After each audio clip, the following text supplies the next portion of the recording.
ইসলামী আন্দোলনের নেতা কর্মীরা ঝিরে পড়তে পারে না, ইসলামী আন্দোলন নেতা কর্মীরা ঘুমাইতে পারে না, ইসলামী আন্দোলন নেতা কর্মীরা ইসলামী আন্দোলনের যত নির্দেশনা আসুক না কেন প্রয়োজনে জান দেবে, প্রয়োজনে মাল দেবে, প্রয়োজনে জীবনকে বিলিয়ে দিয়ে হলো এদেশে ইসলামী হুকুমত অবশ্যই কায়েম করে ছাড়বে ইনশাআল্লাহ। নয়নের মণি, বাংলার লক্ষ কোটি মানুষের হৃদয়ের স্পন্দন, নায়েবে আমিরুল মুজাহিদিন হযরত মাওলানা সৈয়দ মোহাম্মদ ফাইজুল করিম সাহেব দামাত বারাকাতুহুল আলিয়া উপস্থিত আছেন আজকের এই মহাসমাবেশের কেন্দ্রীয় নেতৃবৃন্দ, ইসলামী শ্রমিক আন্দোলনের কেন্দ্রীয় নেতৃবৃন্দ, ঢাকা উত্তর এবং দক্ষিণ মহানগরের দায়িত্বশীল ভাইয়েরা, আমার সামনে উপবিষ্ট শ্রমিক ভাইয়েরা।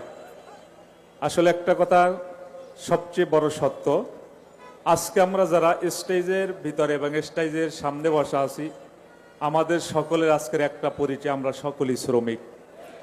যেহেতু আজকে শ্রমিক আন্দোলনের সমাবেশ, ইসলাম যেভাবে শ্রমিকের মর্যাদা দিয়েছে অন্য কোনো ধর্মের ভিতরে সেইভাবে শ্রমিকের মর্যাদা দেওয়া হয়নি। আল কাসিব হাবিবুল্লাহ, এরপরে আল্লাহর হাবিবের নির্দেশ, শ্রমিকের শরীরের ঘাম মজার আগে তোমরা তাদের মজুরি দিয়ে দাও।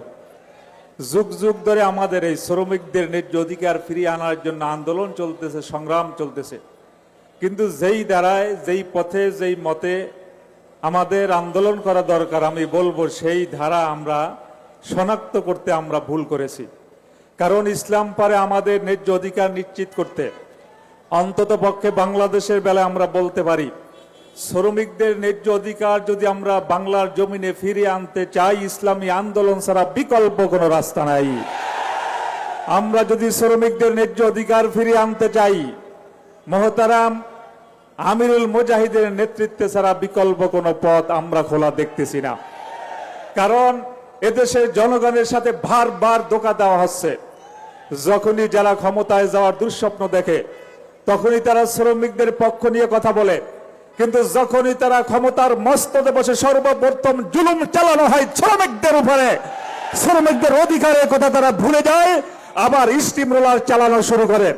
এই জন্য আমি সকলকে উদাত্ত আহ্বান জানাবো, আমরা যদি শ্রমিকদের ন্যায্য অধিকার ফিরিয়ে আনতে চাই, মহতারাম আমিরুল মুজাহিদিন এবং নায়েবে আমিরুল মুজাহিদিন সহ কেন্দ্রীয় নেতৃবৃন্দ আমাদেরকে যেভাবে দিক নির্দেশনা দিতেছেন, সামনে যেভাবে নির্দেশনা দিবেন, এই নির্দেশনা পালন করতে আমি আশা করি ইসলামী আন্দোলনের নেতা কর্মীরা ঝিমিয়ে পড়তে পারে না, ইসলামী আন্দোলন নেতা কর্মীরা ঘুমাইতে পারে না, ইসলামী আন্দোলন নেতা কর্মীরা ইসলামী আন্দোলনের যত নির্দেশনা আসুক না কেন প্রয়োজনে জান দেবে, প্রয়োজনে মাল দেবে, প্রয়োজনে জীবনকে বিলিয়ে দিয়ে হলো এদেশে ইসলামী হুকুমত অবশ্যই কায়েম করে ছাড়বে ইনশাআল্লাহ।